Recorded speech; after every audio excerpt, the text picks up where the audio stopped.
All right, happy Thursday and welcome to my channel. For those who are new, I go over the daily news and the late as daily as it can get. Um if there's something that I don't cover and you think I missed and should make known, put it in the comments. If you want me to go more in depth on certain articles, let me know and I will put that in the comments and I will definitely make a video about that as well. All right, let's start with world news. Oh yes, and I also occasionally do standalone videos where I just find something that either really annoys me, or yesterday I did a couple of videos of something that I just found absolutely hilarious. So I do both types of videos. So anyway, the death toll from earthquakes that struck Turkey and Syria neared 16,000 as hopes faded of many people being found alive 72 hours since the disaster. And latest I've heard, it's over 20,000 now. Turkey's President Tayyip Erdogan is facing a crescendo criticism over his response, while Syria's President Bashar al-Assad is pressing for foreign aid to be delivered through his territory as he aims to chip away at his international isolation. So yeah, from what I'm hearing about Erdogan's response to this earthquake, it wasn't good. It wasn't just a logistics issue. It was just a lack of giving a shit. So, and there's an election coming up. So here's hoping that this election is what gets rid of Erdogan. That would be great, because he's trying to turn Turkey, which is supposed to be a democratic state, into a religious state. And we're seeing both in Turkey and in Israel how well that goes. And to some extent in the US, because some people want the same thing for the US.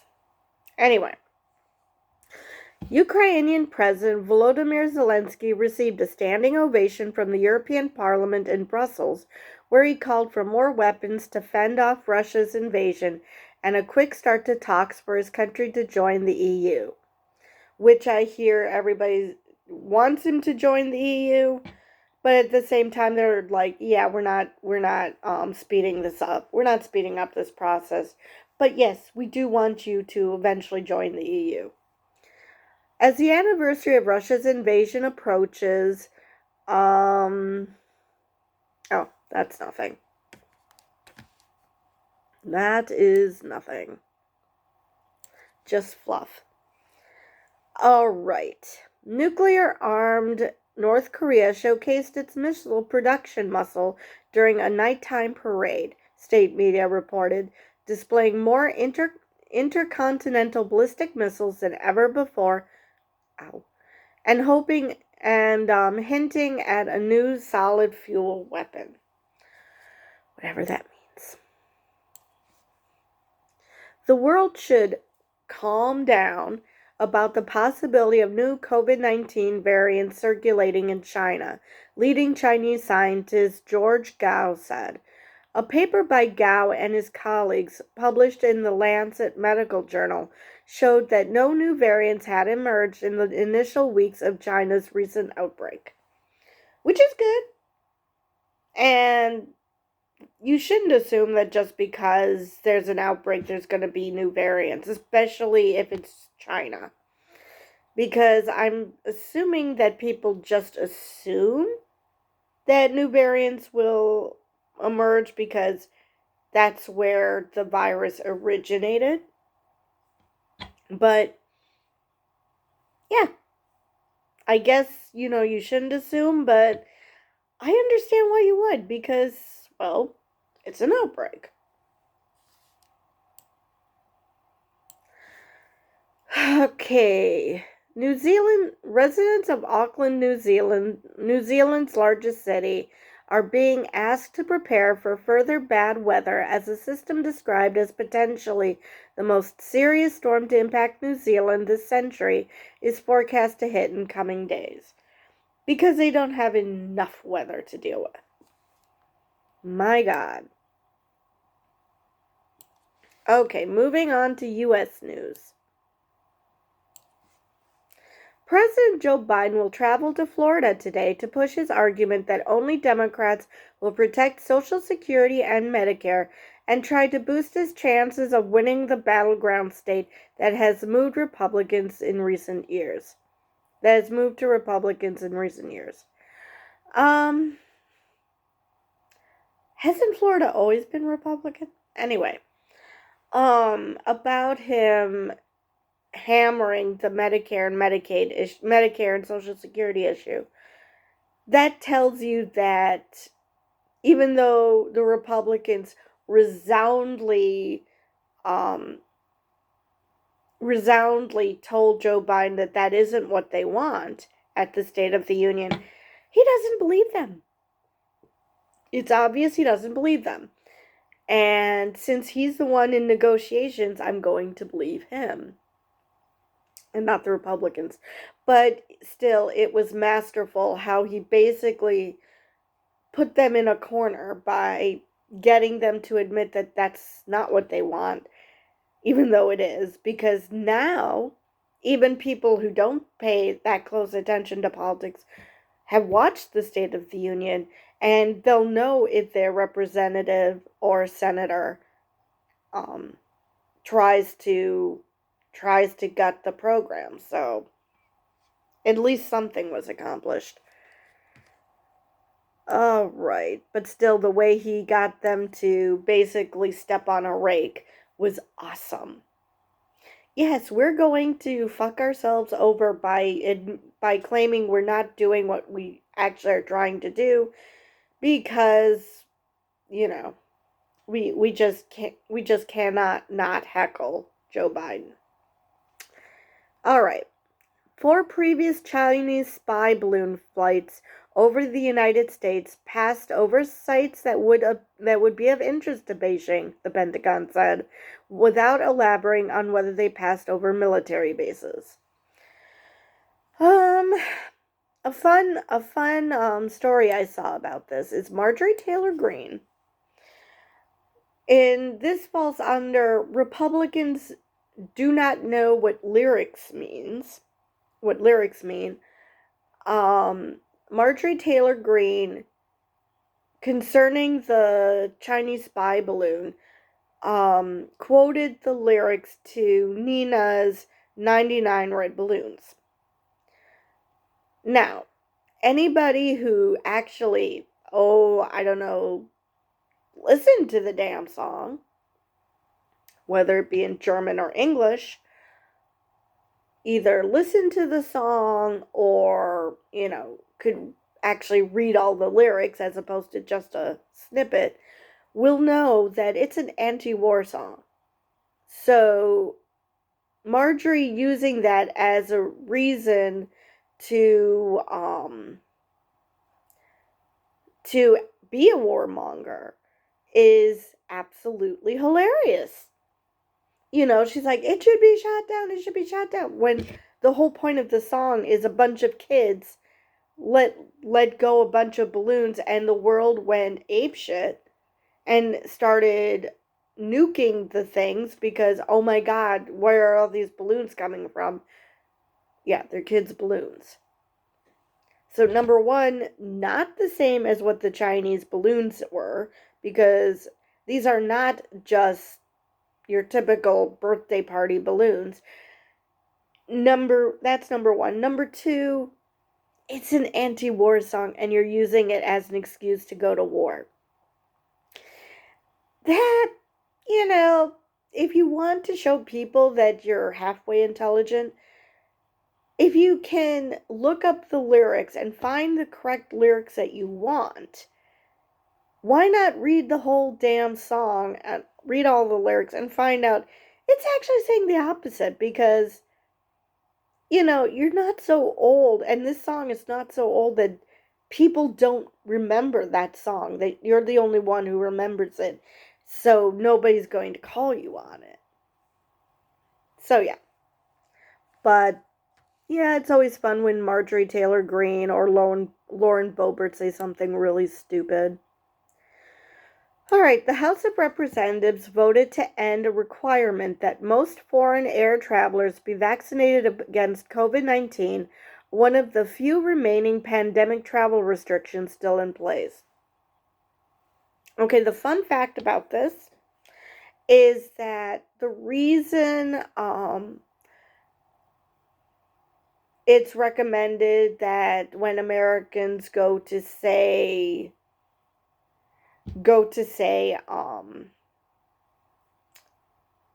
some certain countries in Africa where malaria is still a huge issue, that they get vaccinated. Not because, well, it's to protect them as well, but also so they don't bring anything back. So if this is actually saying that they trust that the rest of the world has got their shit together rather than the US has their shit together.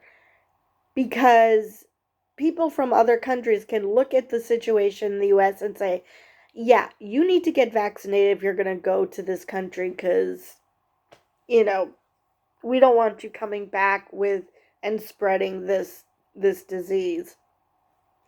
So yeah, on the one hand, so basically it's not saying that the US is safe. It's saying that the US thinks the rest of the world is safe. But I'm sure Republicans, because I'm sure it was mostly Republicans who did this, probably think that this is saying that the US is safe. But let me see what the vote was. The vote was 227 to 201, with 7 Democrats joining Republicans. And no Republicans voted against the bill.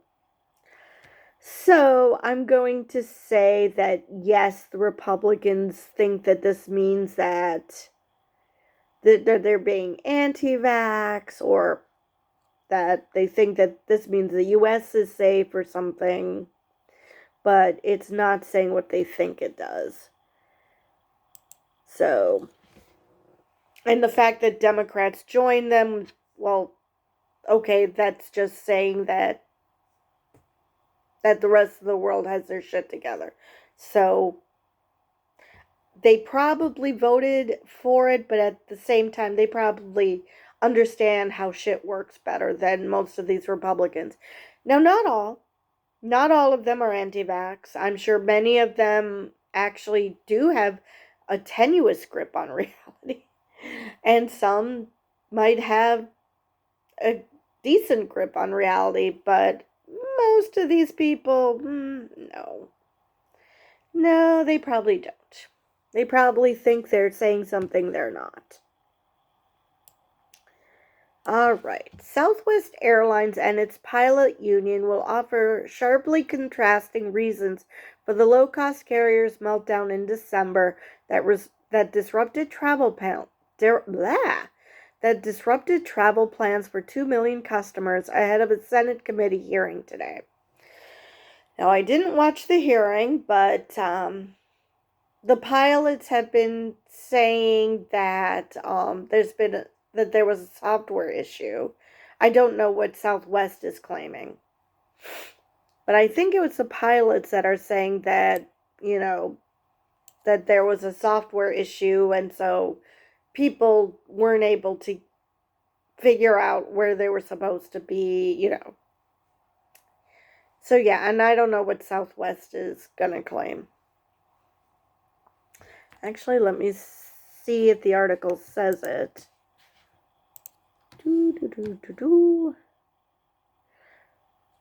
U.S. Senators blast Southwest holiday meltdown as epic screw up. That's a nice way of putting it. Let's see.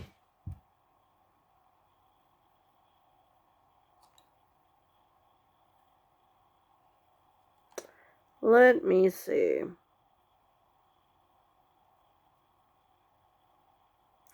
So Southwest cited weather impact, and the union singled out poor preparation and a failure to modernize technology. Okay. Because, yes, the weather played a role, but you know why Southwest was screwed over, whereas the rest of the airlines weren't? Because Southwest saw the weather report, ignored the weather report, and then were, you know, shocked faced when, oh, the weather sucks. Now, granted, there was all that other stuff going on, so I'm not going to say that was just one thing or the other. But yeah. Yeah, basically, Southwest is deciding that instead of admitting that they can't, that they're so cheap that they didn't modernize anything, they would rather go with, we're fucking morons, and ignored the weather. Which, because everybody knew that the weather was going to be bad. So, yeah. Yeah, they basically had, we're too cheap to modernize our technology, or we're fucking morons. Which, granted, these are not mutually exclusive, but they decided that they wanted to go with we're abject morons because we didn't listen to the weather report rather than we didn't want to modernize anything.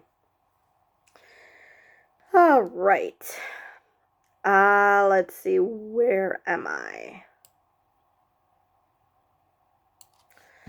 A group of 34 Republican senators said that they would seek to overturn Environmental Protection Agency rules that aim to drastically cut smog and soot forming emissions from heavy-duty trucks. Okay. Why?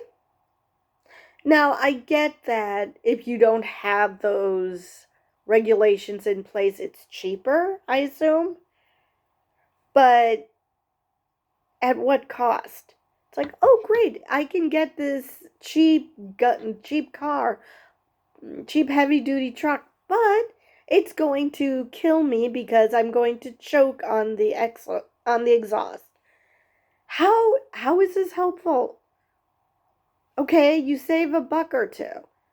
It's not going to do you much good if you're dead. And these Republicans don't seem to get that. They just are out to make a quick buck, and you know, who gives a crap about anyone else, and basically who gives a crap about what happens to me further down the road. I just care about the here and now because I have an overactive fucking id. All right. And yes, I went a little Freudian there, but he did make some good points, even though he was way too obsessed with the male penis. All right, let's go to business. So let's see how much of this I'm gonna understand. The chief executive of J.P. Morgan cautioned against declaring victory over inflation too early, warning the Federal Reserve could raise interest rates above the 5% mark if higher prices ended up sticky. In a wide-ranging interview with Reuters, Jamie Dimon also warned stricter regulation of credit card fees could prompt lenders to extend less credit. Yeah, businesses are always whining about regulations, so yeah, I'm not going to worry about that. I'm not going to concern myself about that, but he does have a point that higher prices might stick around longer than people expect because businesses have shown that they are greedy little fucks and that they care more about their profits and giving money to their shareholders than helping other people. And what I never understood about this greediness is that if you make it so you have all the money, you have all the resources, who's going to buy your shit? Okay, you're an oil magnate. That's great. So who's going to buy your oil? Who's going to buy your gas if literally you're the only ones who can afford anything? I mean, it's madness. All right. Alphabet lost $100 billion in market value after its new chatbot shared inaccurate information in a promotional video, and a company event failed to dazzle, feeding worries that the Google parent is losing ground to rival Microsoft. Oh boy, we don't need a chatbot spreading misinformation. We have humans to do that. Right. Walt Disney announced a sweeping restructuring under recently reinstated CEO Bob Iger, cutting 7,000 jobs as part of an effort to save $5.5 billion in costs and make its streaming business profitable.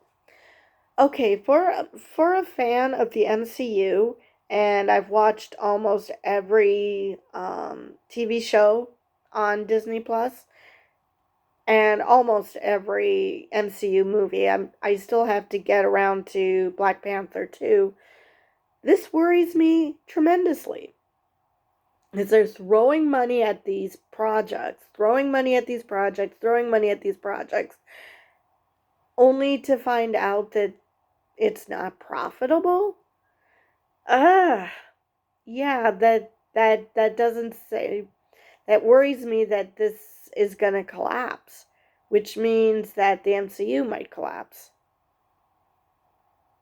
So, and the MCU is getting weird, so it was about to be fun. Not that it hasn't been, but it's really going to get crazy. But yeah, so this worries me. Credit Suisse reported its worst annual loss since the 2008 global financial crisis after rattled clients fled in droves and warned that a further substantial loss would come this year. You know, maybe I just don't understand what a recession is, but with all this doom and gloom that I'm reading, I don't know, because maybe it's just the way it goes. It's some companies do gangbusters and others are treading water at best, if not out and out sinking. So maybe I'm just paying attention to this now, so I'm becoming alarmist. Because I haven't paid attention to how shit works. Toyota posted a surprise 22% rise in third quarter operating profit as a weaker yen and higher sales volumes helped the world's top automaker overcome a jolt from the soaring costs of raw materials. I have mixed emotions about this. The fact that this is a surprise leads me to believe that they weren't trying to gouge customers. It was just a matter of this shit just happened. So, all right. Financial index provider MSCI said that some Adani securities should no longer be designated as free float after market participants raised concerns about the eligibility of the Indian conglomerate's companies for some of its indexes. I'm pretty sure that should be indices. I know enough Latin for that. But the rest of that sentence, nope, don't understand a word. I mean, I know this is English. I recognize what every word in that sentence means. But come together? No, not a clue. I have no idea what just happened.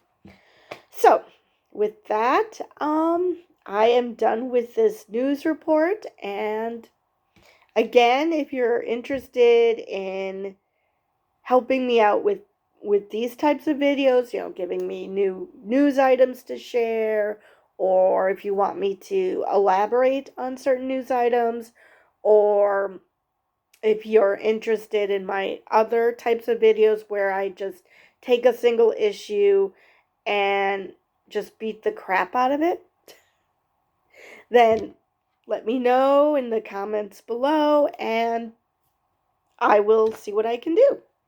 So with that, I will see you tomorrow.